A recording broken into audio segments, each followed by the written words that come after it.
kembali. Sebelumnya Bapak ingin mengabsen terlebih dahulu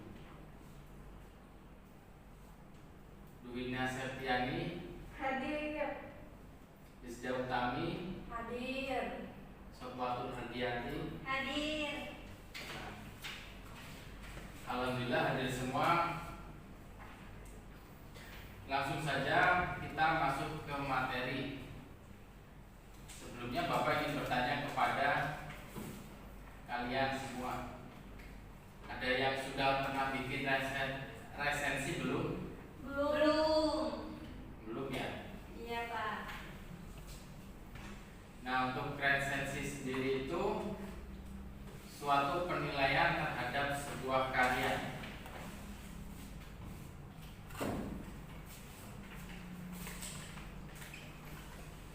Resensi suatu penilaian terhadap sebuah karya. Nah, resensi terdapat unsur resensi. Yang pertama ada judul resensi.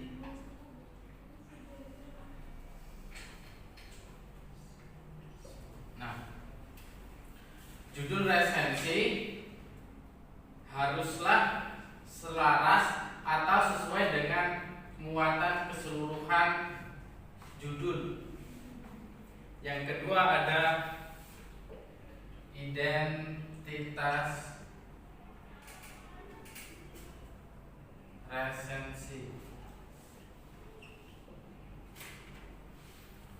Identitas resensi itu berisi informasi yang mencakup mengenai judul, jenis buku atau fiksi dan non-fiksi, nama penulis atau pengarang, penerbit, tahun penerbit, cetakan, tebal halaman, dan ukuran buku. Yang ketiga ada pendahuluan.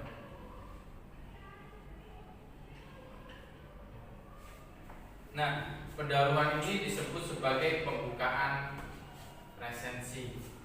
Yang keempat ada isi resensi.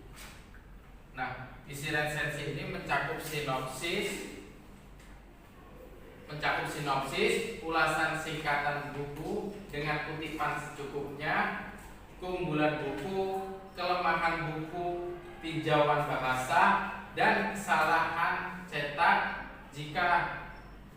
Jika yang diresensi adalah buku novel, maka dalam menuliskan sinopsisnya presentasi harus mengemukakan unsur-unsur yang berhubungan dengan masalah, watak, latar cerita, dan lainnya. Yang terakhir ada penutup.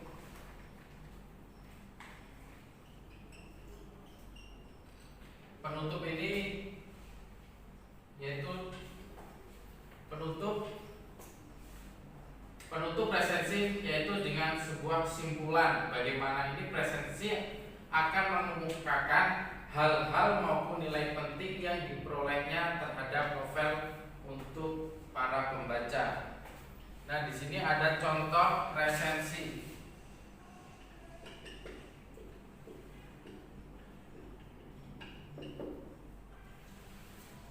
Contoh resensi yaitu yang pertama ada judul. Contoh judul misal filosofi kopi. Selanjutnya ada penulis, penerbit, tahun terbit,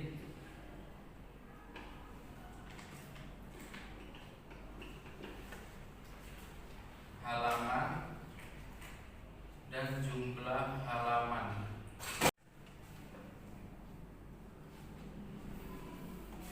Contoh resensi. Nah, yang pertama ada judul. Contohnya film Filosofi Kopi. Untuk penulisnya yaitu Dewi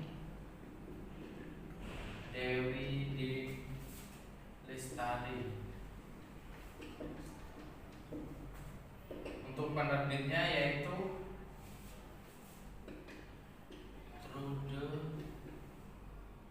Through the Box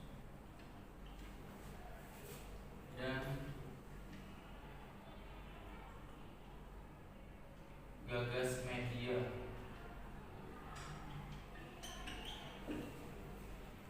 Tahun terbit yaitu 2006. Untuk jumlah halaman ada 134. Nah, contoh resensi ini terdapat ada sinopsis. Nah, untuk kelebihan filosofi kopi ini yaitu sebuah buku fiksi karya Dewi Lestari yang akrab dipanggil dengan nama Di. Buku yang masuk salah satu karya sastra terbaik tahun 2006 oleh majalah Tempo. Ini memiliki isi 18 tulisan yang terdiri dari prosa, lirik, cerita pendek, dan cerita tidak terlalu pendek. Ini juga memberikan gambaran kepada para pembaca tentang perjuangan seseorang yang memiliki hobi terhadap kopi dan memaknai kopi dari sudut pandang kehidupan. Juga memberikan pesan moral yang baik untuk si pembaca yang memiliki makna penuh perjuangan dalam menggapai suatu usaha. Dia juga membuat sebuah cerita yang menginspirasi bagi si pembaca. Untuk kekurangan buku ini yaitu memiliki makna yang cukup mendalam sehingga membuat si pembaca cukup rumit untuk memaknai isi dari cerita tersebut, karena membuat sebuah cerita terlalu sementara, segmented. Hal ini menjadikan beberapa pembaca juga akan merasa lelah dan juga jauh jika mengikuti alur dari cerita tersebut. Nah, kesimpulan resensi judul filosofi kopi yaitu novel ini memiliki beberapa makna yang tersirat di dalamnya, seperti makna persahabatan, perjuangan yang memiliki arti dalam hidup agar tidak boleh putus asa dalam menjalani kehidupannya, harus berusaha keras agar mendapatkan hasil yang maksimal. Maka kopi yang harus memiliki unsur tersendiri bahwa hidup akan selamanya pahit seperti kopi. Hidup selamanya tidak akan pahit seperti. Untuk materi hari ini bisa dipahami ya? Bisa. Baik, terima kasih kalau bisa dipahami. Untuk pertemuan hari ini kita cukupkan sampai di sini. Jangan lupa PR-nya yaitu membuat resensi buku yaitu novel atau cerpen. Novelnya bebas, Pak. Bebas novelnya, terserah. Demikianlah untuk materi pada siang hari ini. Bapak akhiri. Wabillahi taufiq wal hidayah. Wassalamualaikum warahmatullahi wabarakatuh. Waalaikumsalam